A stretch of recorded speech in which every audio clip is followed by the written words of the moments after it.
Okay. I put the link in and it says the link's not available, which obviously it is because I just put the link in. But anyway, never mind. Anyway, something's happening. That looks promising. Let's just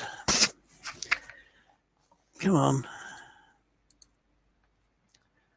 Let's just see if of course it's disappeared again. Let's just go get that link again. Right, there we go. Right, that should be the YouTube link. And let's just see if it is. Brilliant. Awesome. Right, so please comment here.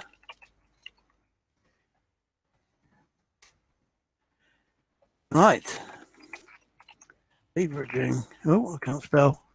Leveraging fear. Wow. Part 1. Wow. Part 1. There's another part coming. Right, okay. Has this done it yet?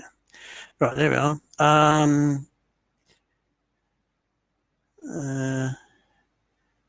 on, maybe this is show 15 then. Hang on, I'm confused. That says 14. Oh, it is 15. Yeah, sorry. Hang on. That's a travesty. Yeah, it even says 15 there. I don't know why I didn't read it. Anyway, okay, actually, right. So this is actually. Yeah, okay. So, if it would kindly.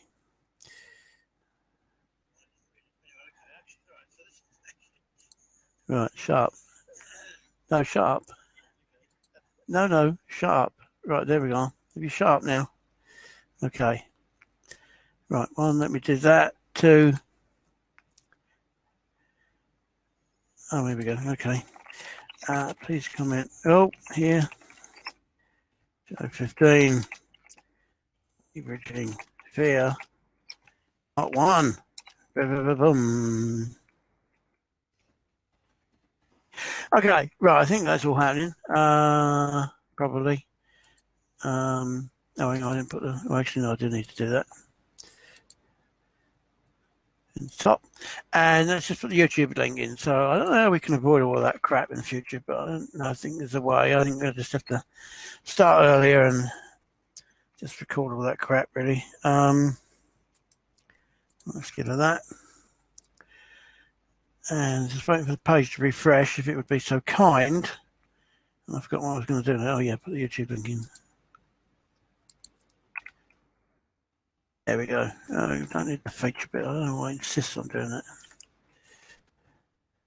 It's really not important. Okay, good. Right, I'm just going to check it one more time. Yeah. Oh, I hate when it does that. Right, I think we're in business. Right, there we go. Yeah, whatever. Get on with it. Right, I think we're in business. Okay, right. So, what are we talking about? What's going on? Am I recording it? Yeah, I am. Okay. What's the plan? This is real show number 15. I got the number wrong. Sorry, it's 15. And this is leveraging fear. And it's going to be leveraging fear part 1. There may be more than even part 2. Who knows? But certainly part 1. And the main reason for that is I haven't actually worked it out yet. I'm on my way, but I'm still fearful. So I guess I haven't cracked it completely yet. But it's a live show, so it's all part of the excitement of everything. So, what do I mean? How can we leveraging? How can we, if I can even speak, how can we leverage fear? So, the first thing is we need to work out what fear is, I guess, or define what fear is to us. So it might be different for you, in which case, please comment below the video. That's why it's there. Yes. Anyway, but to me, fear, is fear is usually of the unknown. Okay, so we usually fear what hasn't happened yet. If it's happened, we're not fearful of it anymore. We might be fearful of it happening again, but it's fear of the unknown. And the other thing, about that, which is the big, enchilada in the room, the unknown has not happened yet. And I'm going to come to that in a minute, and hopefully that'll be really obvious why I'm going to do that. And then lastly, which colour I'm going to go for? That colour apparently. And then lastly, because I've forgotten what that is now. Will it come back to me by the time I've moved this box? Oh yeah, yes. We fear the worst. Okay, and I'm going to put another one in actually, which is going to probably be a bit silly, or it might seem silly initially. Hang on, let's just do all this magic stuff here to make it look like I'm a professional. There we are, you see? Wow. And then the other thing is don't want the outcome of the worst fear. Okay? And that's actually probably the most significant thing that I'm going to say tonight. But stay with me because it's actually pretty amazing. But this is the thing about fear, you see. This is why we're even having to try and work out what to do about it. And then oops, no, that's awful. And then in another episode, we'll do the promise for this topic, which is, come on, there we go, how to leverage fear. Okay, in another episode. But for this, at the moment, let's do this. So, let me just check. So, does anybody have any better ideas about what fear is to them? Okay, so I'm checking Facebook. I'm checking YouTube. Is that what fear is to you? Okay, so nobody is stepping up to the challenge. I guess you're all typing shy. Yeah, because typing is scary. Woo! The words might come out and people might read them, and wow, wouldn't that be something? That's me being slightly cynical because you're not telling me. Anyway, so I'm going to assume that I'm right, which is brilliant because I like being right. But I'd be happy to be wrong as well if you want to tell me what fear is to you. But this is what fear is to me. So, first things first. Fear is of the unknown. So, as I say, if it's happened, it's a lot less scary. It's not pleasant. It could be devastating, but it's not scary.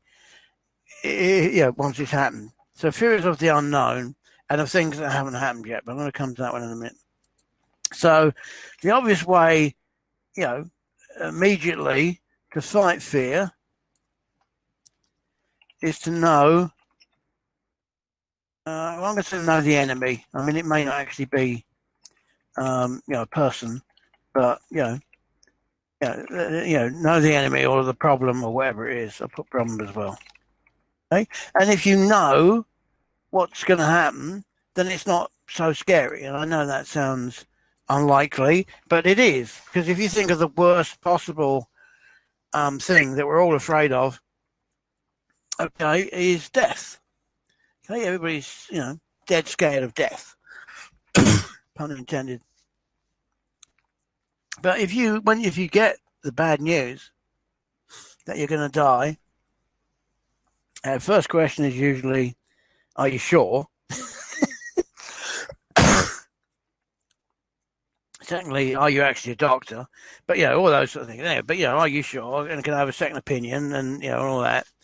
And why might come into it, which is not a question that the doctor can really tell you. And you might go, why me, and all that sort of thing. But the other thing that we get to eventually is how long. Okay, is how long. And then we take that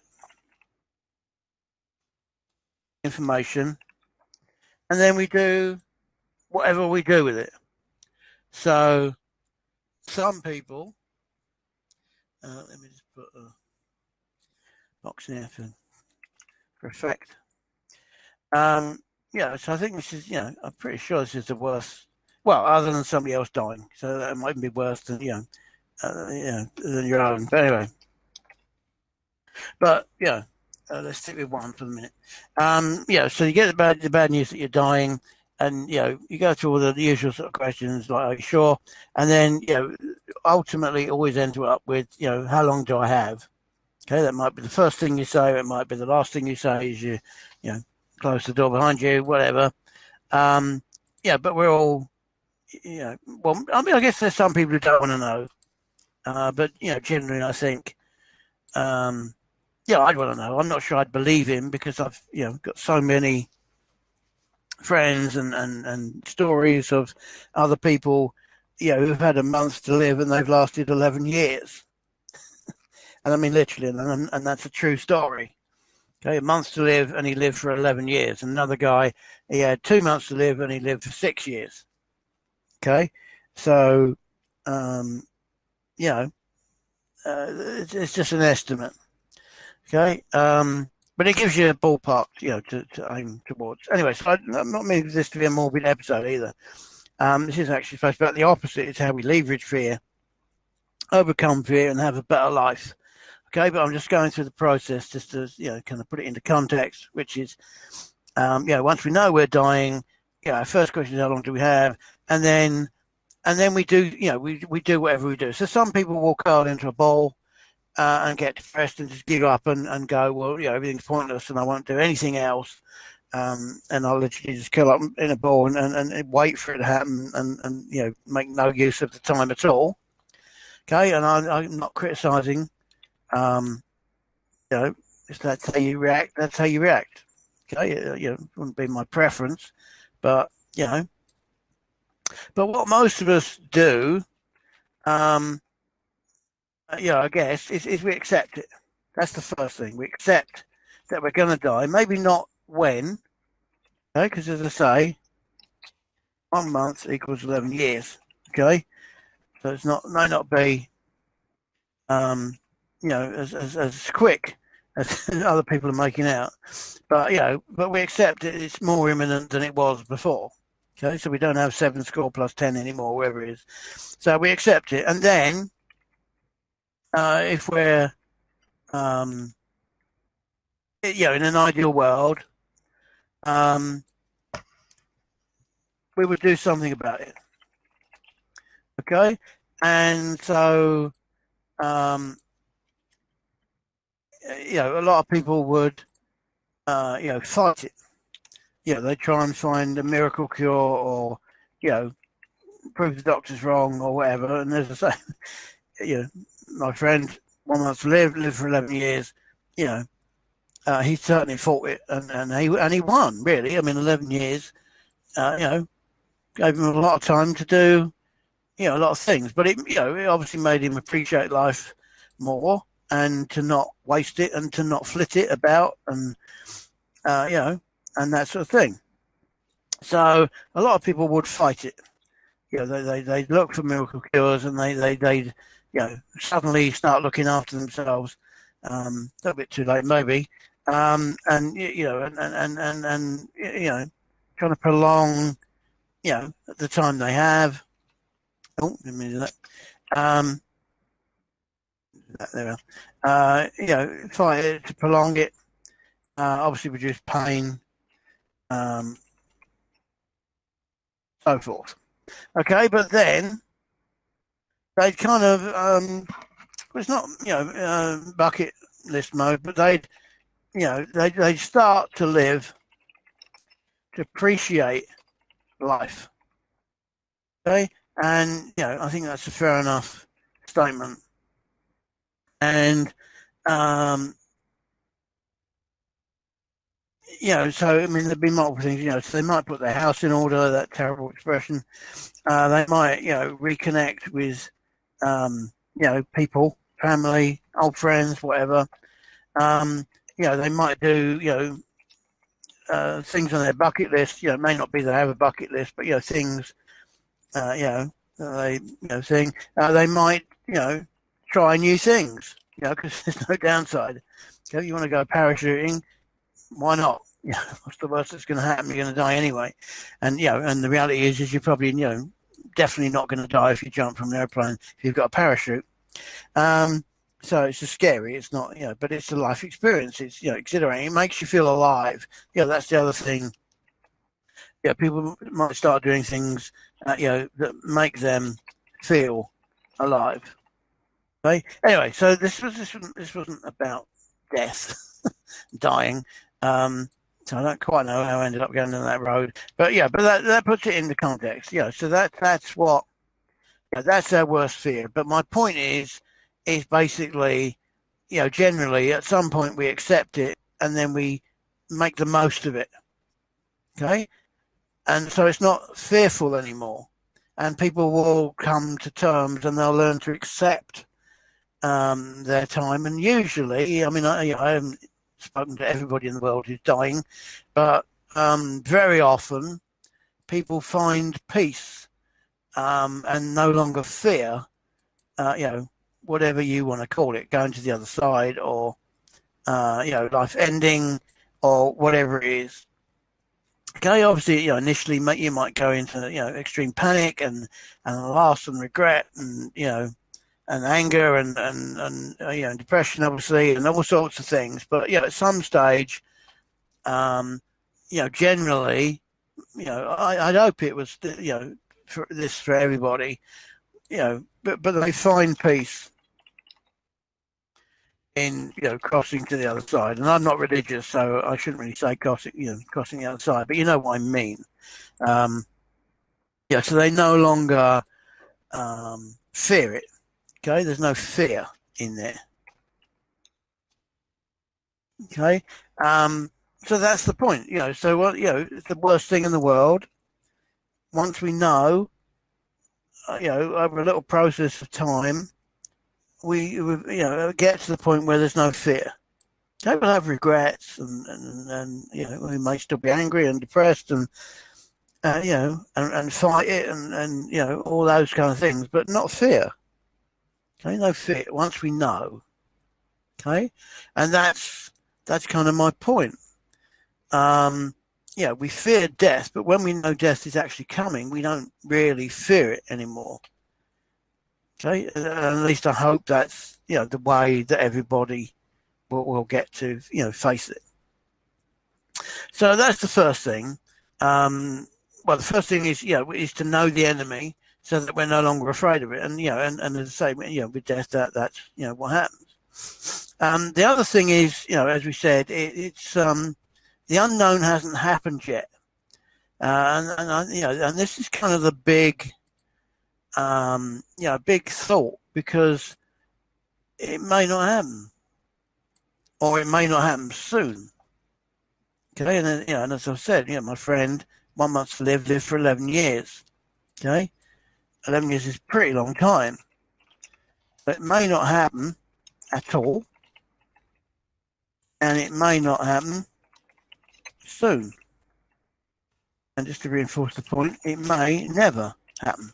We don't know what we don't know. There could be a cure or something, or we could change fate, or whatever the circumstance is. Okay, and that's the big thing. It hasn't happened yet, and naturally, I'm not saying be cavalier about this at all. It's a serious thing. You need to focus on it. You need to do everything you can, to fight it and to stop it from happening. And and I can assure you, the worst thing to do. Let me put that in. The worst thing to do is to ignore it, bury your head in the sand, and carry on as if nothing had happened.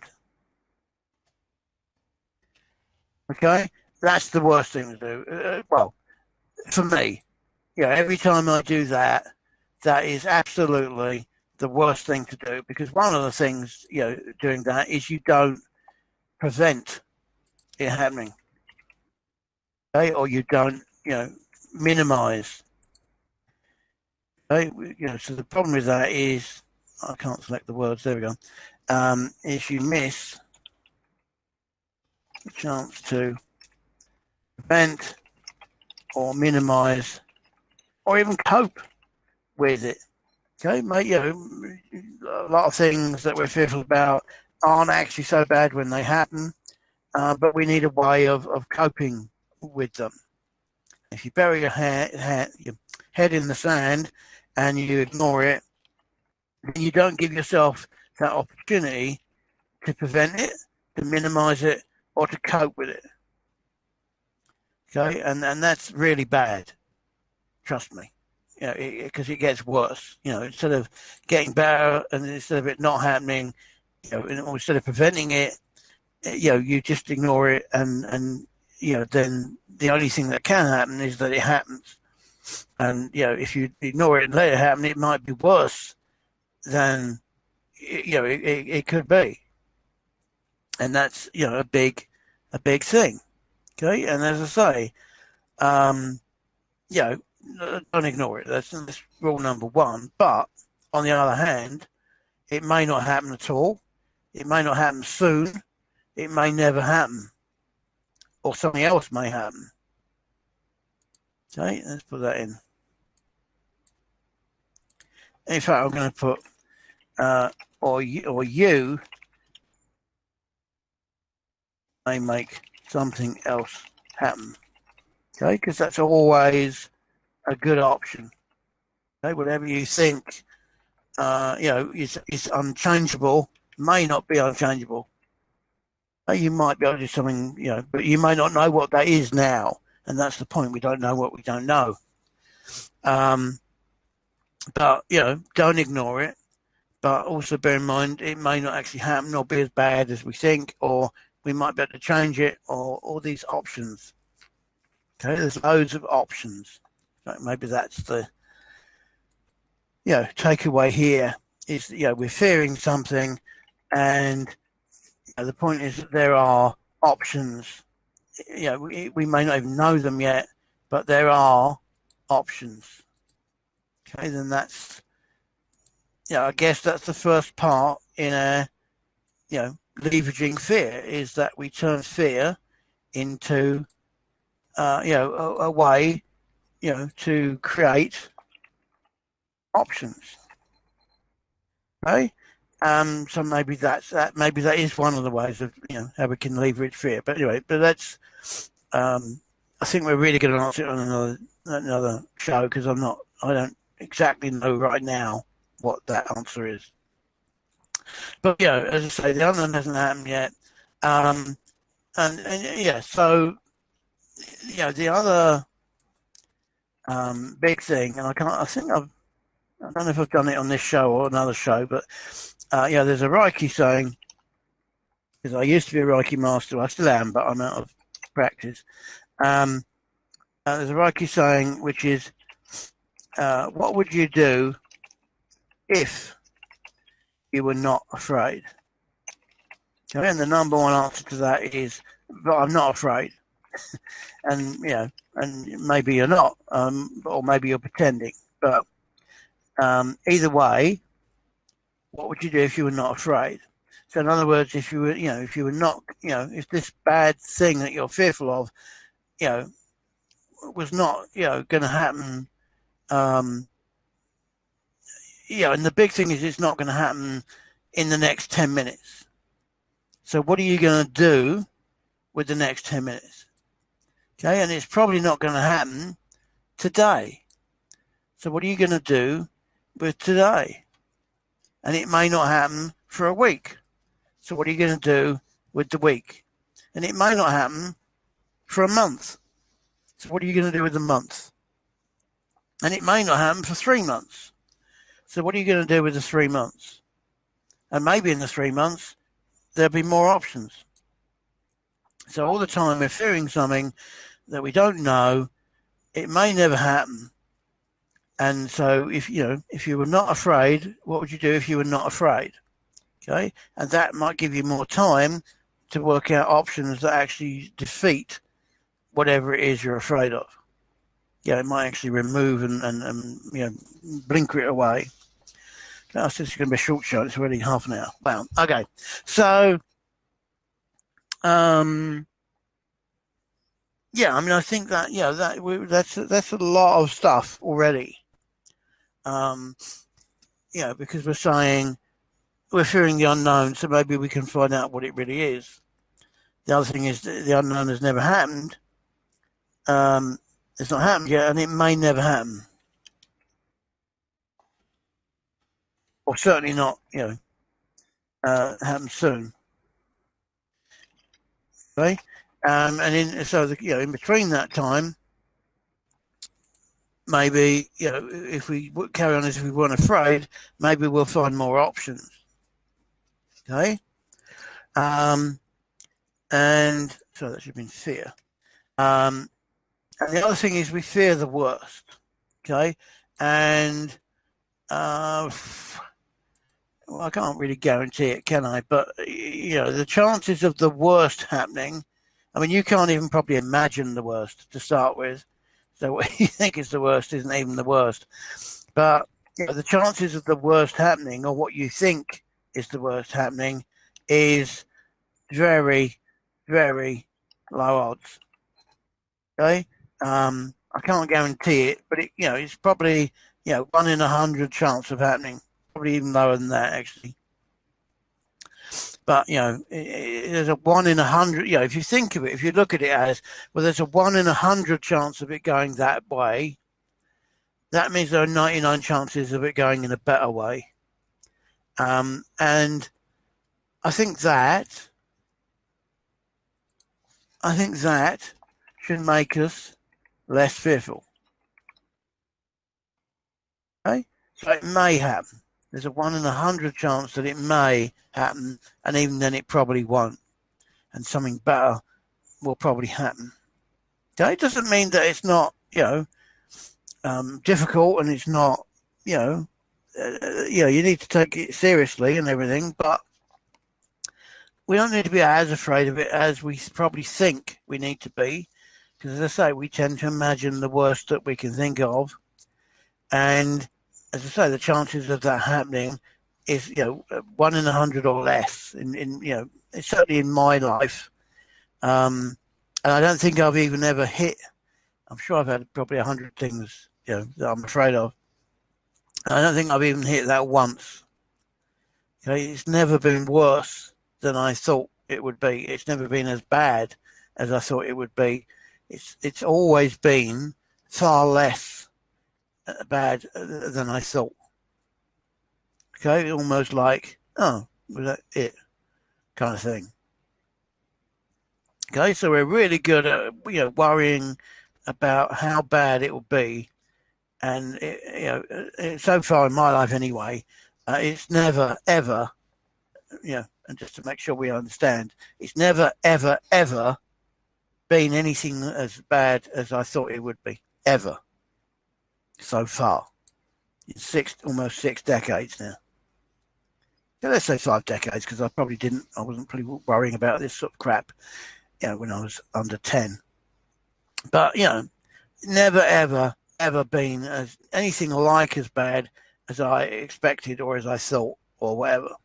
And that's basically because we don't kind of work it out. We don't find out what that means. So all right, so the worst happens. Well, what's that like? What are the chances of the worst happening? As I say, we're going to be 1 in 100 or less. So, but when you know that, if you can accept that it's probably nothing like as bad as you think it's going to be ever, and there's it's 1 of 100 more likely. The 99 things are more likely to happen than the one that you're thinking. And really, to be honest, it's about surviving the threat. Okay, because it's not happened, it's not actually going to happen, and to do this, which is what would you do if you weren't afraid? That's why it's such an important, saying. Or important mantra, I should probably call it. It is because that gives us the strength and the energy and the not leverage really, but not strength, but I don't know what it is. But it gives us the tools, the resources. I don't know what to call it, to fight it and to get more options that we don't even know exist today. And that's the problem. We don't know the other options, but we're not, fearful and think, hang on, but I need to check the other options. We just go, oh, I'm fearful. The absolute worst is going to happen. Okay. So, I think that's enough for the minute. I think you get what I mean. I think if you accept that, there are 99 other things more likely to happen than what you think, which will be better than what you think. I think that takes a lot of the fear away. And as I say, in my experience, in my life, 5 decades, 6 decades, depending where you want to count it from, the worst has never ever happened. Okay, it's always been way better than I thought it would be. Okay, and the problem has always been for me is that the fear has stopped me doing what I should have been doing and in finding these other options to fight it. Okay, but mainly, I didn't even need to find options to find, my demons, because they just kind of, played themselves out. They came to nothing. But I wasted all that time. And energy and, and life, basically. So as I say, that's kind of, what we want to do, what we do if we want to fade and, to do that. Because otherwise we waste time, energy, and not do what really matters. And also in that, as I say, we may not,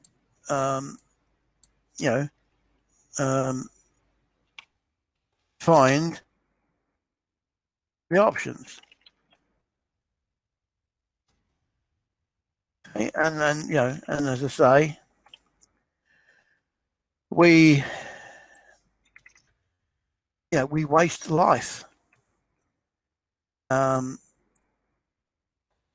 We waste life, and what we should have done, and what was really important, on fear. And as we said, fear is unknown, not happened, may never happen.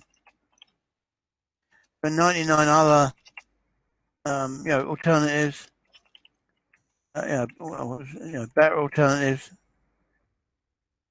Get that in much better alternatives, that are more likely to happen. And but we waste all that. We waste our life we can never get back. That's the one thing I can definitely assure you. We'll never get that life back. Never get that time back. And if we waste it on fear, and as I say, fear is the unknown. It's not happened. It may never happen. There's a 99, 99 and 100, chance that something, much better will happen. And there are other alternatives to what we are fearing, which is much better. And as I say, it may never happen. Okay. But that's what happens. So the bad demons win, even though they don't exist, because we waste our time, we waste our life on worrying about them and on thinking about them. yeah, and then that's basically it. So this is stage one of leveraging fear, and we'll look at this, the next bit of this next time, which I guess is Monday. Okay, so that's it for now. I hope that's inspiring a little bit at least, and I shall see you then. Bye bye for now. Bye bye.